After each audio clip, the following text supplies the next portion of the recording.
Good morning, sweet soul. Welcome back. Happy to have you. We're up at sunrise.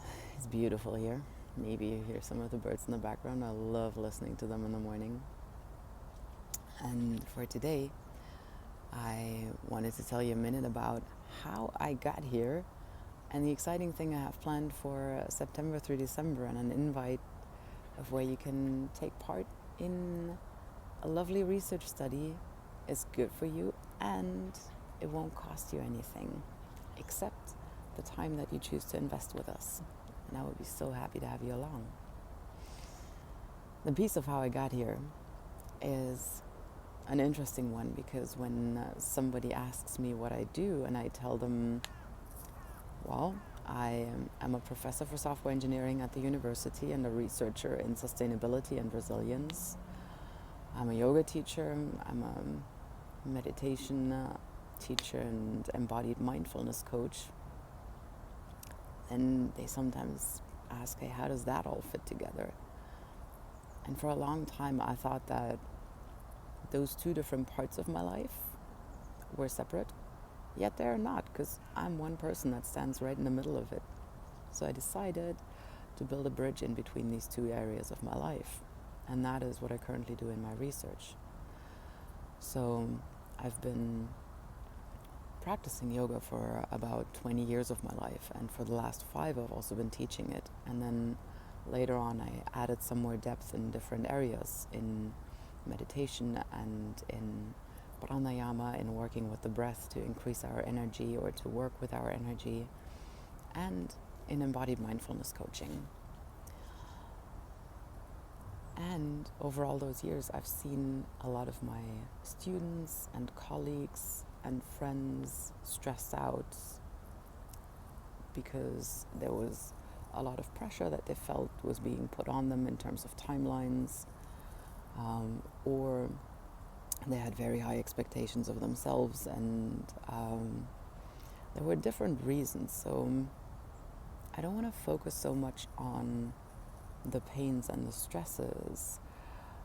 It was more a notion of, oh, can we increase that well-being by a ton? And the side effect of that would be less stressed. Because sometimes I feel that even the word stress and talking about stress makes us feel stress in our body. Did you get that feeling right now? Like, I can even feel it in my body. So, can we change that narrative? Can we instead think more about increasing our well-being? Then it sounds like optional, right? Then it sounds like it's not that important. Yet it is important. Because what are we on this planet for if not to allow ourselves to enjoy this life? I'd say that's a good reason for being alive, to allow ourselves to enjoy it. While we're here anyways, might as well enjoy it. And in the research that I do now, I look into how some of the practices that I've been working with for many years can help everybody who also has little to no experience in any of those over a rather short period of time to significantly improve their well-being, their happiness, their resilience, their productivity. Yes, also their productivity. And no, this is not a productivity hack for squeezing more out of you. It is a productivity hack because guess what? If you are emotionally and mentally and physically in a better place, you're naturally going to work better and deliver better results on the things that you put your energy into. Now, whether you're putting your energy into the right things, that's an entirely different question that we can also take a look at. Not today, though. We'll save that for another day.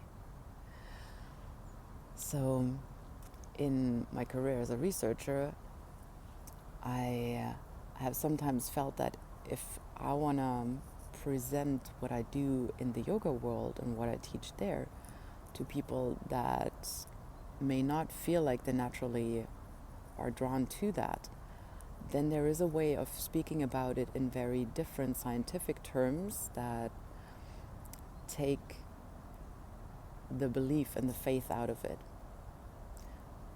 Then the talk is more, oh, our studies have shown that for most people it increases their joyfulness in life by 20%, or that it increases their perceived productivity by this and that many points. And so that's what I've ventured out into over the last 1.5 years, to say, what if we offer a number of people to do breathing practices with me every week, and then they answer surveys at the beginning and at the end, the longer ones, so we have a comparison point, and then shorter ones in between, so we can see how their progress is over time. And they've also been journaling along with that, just writing down some personal reflections. And those studies have shown us some beautiful feedback. So that's where I know from now, and I have the numbers to show that people who work a lot at a computer, like at least 70% of your time on a computer or a digital device, and maybe no previous knowledge in any relaxation techniques or in any yoga or any mindfulness, like none of that matters. All that matters is that you take the time once a week to come sit with us or lay with us for the breathing practice. We have a conversation, we breathe together, and then you get a couple of reflection prompts that you can just let sink in and see what happens as you process them over time. So I'm going to do a third round of the study starting September 13.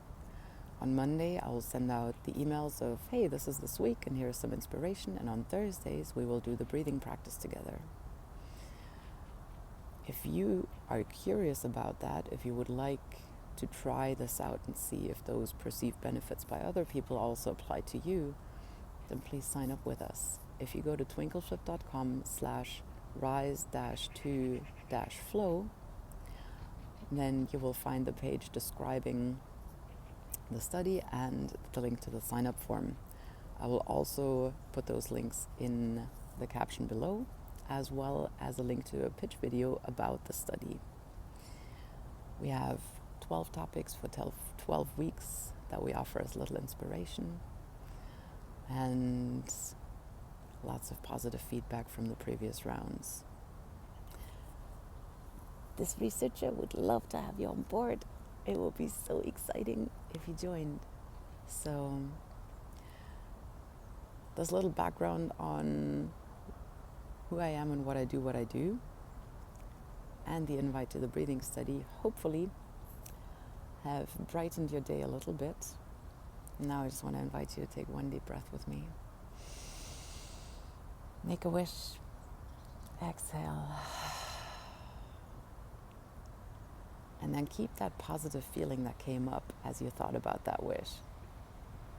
Have that be your intention. Live into that for the rest of your day. And then check out on twinkleflip.com/rise-to-flow if you want to join us. I send you a lot of love. Have a beautiful week.